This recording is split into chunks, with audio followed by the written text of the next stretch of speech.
Today in Balthazar's research report, we are going to be going over the game Kitsumon, which is supposed to be a blend of games like Pokemon, Animal Crossing, Axie Infinity, and League of Legends. How are they going to bring all these games into one genre? Well, let's jump into the research report and see what the Balthazar research team thinks about this game.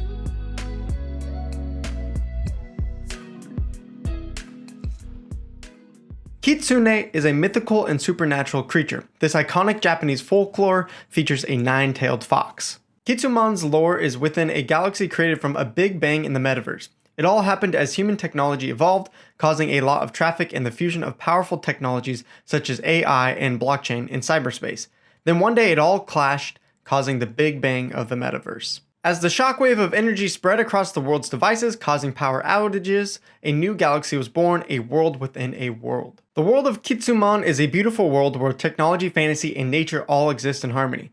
Kitsus will act as guardians of the world. To bridge these two worlds, they created a portal in cyberspace, allowing people from our world to enter, becoming trainers for Kitsumon. This is kind of a cool and interesting, unique concept where instead of this being a completely different game, different metaverse, it's saying actually part of our world with this blockchain technology created this whole new cyberspace world with the Big Bang, and now there is two worlds really where we can enter their world through this portal and become a trainer for Kitsumon. I think it's kind of cool that they're blending our two worlds together. Now, playing this game is actually going to come in many different styles. There's going to be collecting, caring, and breeding for your Kitsu, something like we talked about with Dogami, but also there is going to be a MOBA battler. As you level up your Kitsu and get consumables for your matches, you're going to be able to play in 3v3 or 5v5 MOBA battles. However, it seems like their goal is also that if you don't want to play in the MOBA and you want to be more of a casual player, there should be enough avenues of content for you to play as well. Here you can see some of the genetics that the Kitsu will possess, including genes, stats, abilities, and elemental affinities. A Kitsu can have up to 10 battle abilities. Abilities are the moves a Kitsu can do in battle arenas such as an attack, healing, escape, stun, strap, shield, passive, and more. When breeding, Kitsus pass on 2 of their genes for every attribute. In the offspring, there will be 4 genes per attribute, but only one of them will be visible and is one deciding the appearance of that body part. In the offspring, there will be 4 genes per attribute, but only one of them will be visible and is the one deciding the appearance of the body part.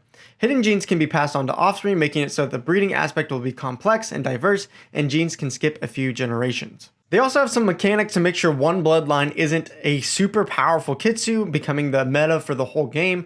For example, when a Kitsu is hatched, its stats are determined based on randomness. So first, a primary stat is randomly selected, resulting in the highest bracket of possible stats, whereas the other stats are being rolled into lower brackets. Hence, a Kitsu will have stats in several categories and strengths and weaknesses in different types. They're also going to have different elements for each Kitsu, which reminds me of something like Pokemon, where each element will have a strength and a weakness against other elements. When breeding in Kitsumon, you'll be able to use any of your 2 Kitsus in your possession to create a new NFT. When breeding, the mechanism will randomly generate the offspring through the subtractive number generation algorithm.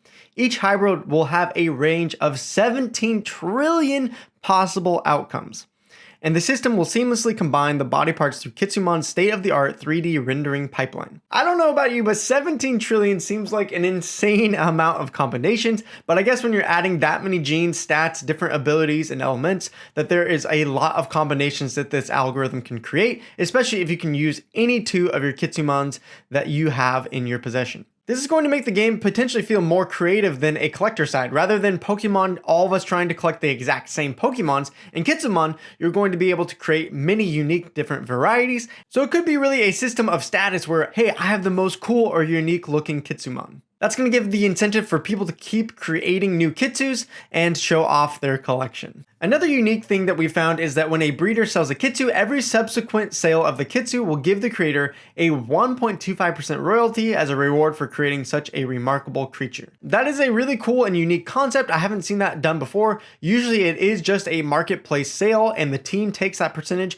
which Kitsu is also doing here. But I love the fact that they are incentivizing breeders to come in, and if they keep creating cool things that keep getting sold, then they're making passive revenue for all of time. If the people keep selling their Kitsu, they at least get a percentage fee down the road. Now, this does make me question on the team, how are they going to make sure that these things do not keep inflating like other games we've seen with Axie? Because it sounds like this is a really cool breeding system as well as adding incentives for long-time sales.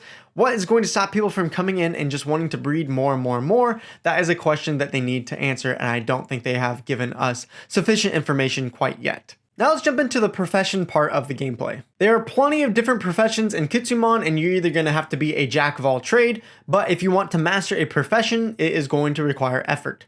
In order to reach the top of a profession, players must discover secret recipes, which will need you to invest time. Professions are at the core designed to allow a player to create products that will benefit the Kitsu and make the game enjoyable by adding more elements. For example, it could allow for more battles, breeding, or even hatching eggs faster. There's a profession for every player out there. Some of these professions are going to require a land plot, such as farming, mining, and others are going to be crafting, cooking, fishing, and alchemy. So we got the collecting and the breeding aspect of these Kitsus, we got the professions, but what about the battling? Well, the battle arena is the end game and the core of the Kitsumon world. Players will train their Kitsus to compete against each other in the battle arena in either ranked or unranked matches. There are facilities where players can train their Kitsus by fighting against PvE targets, either single-handedly or in a group with other players, bringing in the multiplayer aspect. Again, this is going to be a MOBA battle arena, something that might remind you of League of Legends or Dota. As said before, the Kitsus are going to have different abilities and stats as you train and level them up, but there is also the elemental affinity. Here you can see in the table the plus sign means the Kitsu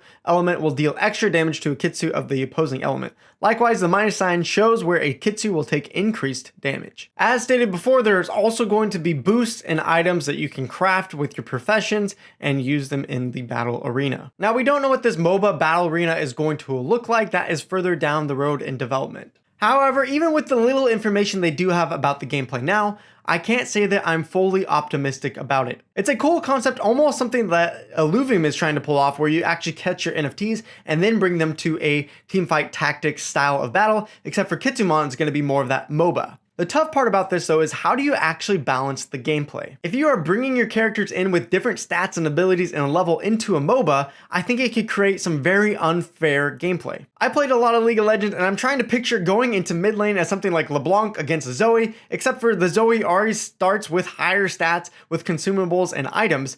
How am I ever going to lane against them with a fair 1v1 advantage? It's going to be very difficult. On the flip side though, if they don't make the stats, leveling up, and the consumables meaningful enough, then why would players spend their time in professions going to do those things? They also talk about wanting to be a competitive game with esports. How is that going to work in a MOBA if everyone starts off with different stats in their teams? I think me and other people like to watch things like League of Legends because we want to see the top players like Faker just be a mechanical god. I worry for Kitsumon because all the players and Kitsus won't be even, that it won't be about, oh, this player has the most amazing mechanical skill, but instead it just has the most gameplay or has had the most amount of items or is even paid to win for their specific Kitsu and the consumables.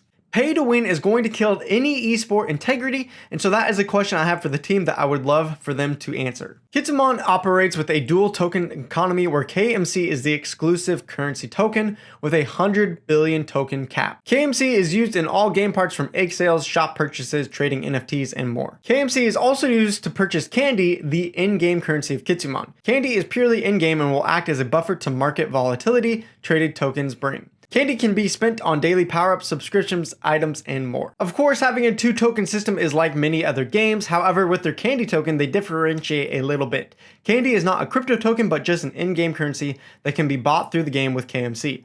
Because of this, candy can have a reasonably stable value despite volatile markets. Regarding the tokenomics, it's good to see the team has such a long lock time investing schedule. However, there's a relatively short vesting period of a maximum of 12 months on the seed, private, and public investing rounds. So most of the 21 billion tokens from those rounds will be available only after 8 months. We've come to accept that this is the way raising capital is done and that early investors can take profit reasonably quickly. However, it does put a lot of sell pressure on the token every time the next batch of tokens is vested, often causing a big dump in price. I do think it's interesting that they are making their candy currency not a crypto token. However, I do feel like a lot of information is being left out. We know that you can buy candy with KMC, but can you do the reverse? Can you buy back your governance token with candy? Also, how are you going to earn candy in the game? Will it be relatively backed USD prices, or how are they going to peg it? Are they just going to let it inflate? There's not really a lot of information on how this all works. As for the blockchain, Kitsumon has its KMC token currently on the Polygon blockchain. However, the team has stated that this might not be a permanent solution and that other chains are currently being explored. This project Kitsumon is still pretty early, so it doesn't surprise me that they could pivot to a different blockchain or even open up the game to multiple blockchains. Polygon is becoming that layer 2 staple for Ethereum, especially for play to earn games. However, there is some controversy around it, so if you want to read more of our thoughts, just jump over to the research report and we have a good little article about it. As for the team, Kitsumon consists of people with experience in software development, coding, blockchain, and marketing. From their LinkedIn, we find information about 4 of their members. However, their white paper lists 8 employees and their experiences. Their LinkedIn also states that the team consists of 11 to 50 employees. However, we couldn't find any information about the other members other than those listed above. Taking the provided experience at face value, their team seems to have a lot of relevant experience on marketing, blockchain, development, and coding. However, we weren't able to see any experience within the gaming space. Also, the scarce source of information about the Kitsumon's team doesn't provide us much confidence in itself. However, seeing the product they've built so far, the artwork and the systems in place already, we see that this team is combined of people with experience and they know what they're doing. The team is really the most important aspect of a play to earn game, so hopefully they're going to put out more information. And as always, hopefully we can grab an interview with the team so they can tell us more about their team directly. As you can see here on the roadmap, they have hit all their goals for quarter 1, but are only a couple through quarter 2, so they need to make sure that they are speeding things up if they want to get through everything on their list by the end of quarter 2. Quarter 3 and 4 of this year is more where we'll see a lot of the professions being developed, and then finally, hopefully, that battle arena alpha shall be at the end of the year. Now, before we jump into the conclusion and final thoughts about Kitsumon, I do want to remind you that at Balthazar, we are doing a lot of great things, including an upcoming launch pad for these games that you guys should go check out. So head over to our website, sign up for more about our public token information and our launch pad. So let's wrap up with our final thoughts about Kitsumon and see what is our future outlook for this game. In other social simulation games, there's a large market of players across all age groups with about a 50-50 male and female players. Kitsumon tries to take its place in the market where games like Pokémon, Animal Crossing, Axie Infinity, and League of Legends are big inspirations. Still, Kitsumon tries to bring these genres together in a single game. Kitsumon is also committed to putting esports on the table and will make great effort to deliver a unique experience that combines traditional and blockchain gaming. The game appears to have colorful and likable artwork, which will please most players. In addition, the team has chosen not to limit the professions that the Kitsus could have, therefore creating a game with vast exploring opportunities. With Kitsumon being an online game, we wonder how the creators would solve the issue of being able to host thousands and thousands of players simultaneously on the server. There was no information about the tech stack or how they're able to tackle this in the white paper. And for now, the list of team members is thin, making us wonder if they have this aspect figured out. All in all, the most important aspect for us to have high conviction here in the future will be whether the MOBA part of the game is good and fun to play, and whether it can actually support esport level competitions. Ending off, Kitsumon is still quite an early stage and we expect more information soon, which might answer many of our concerns and questions. From what we see, there is a lot to like and be hopeful about, so we are excited to see if the team will be able to deliver upon our expectations.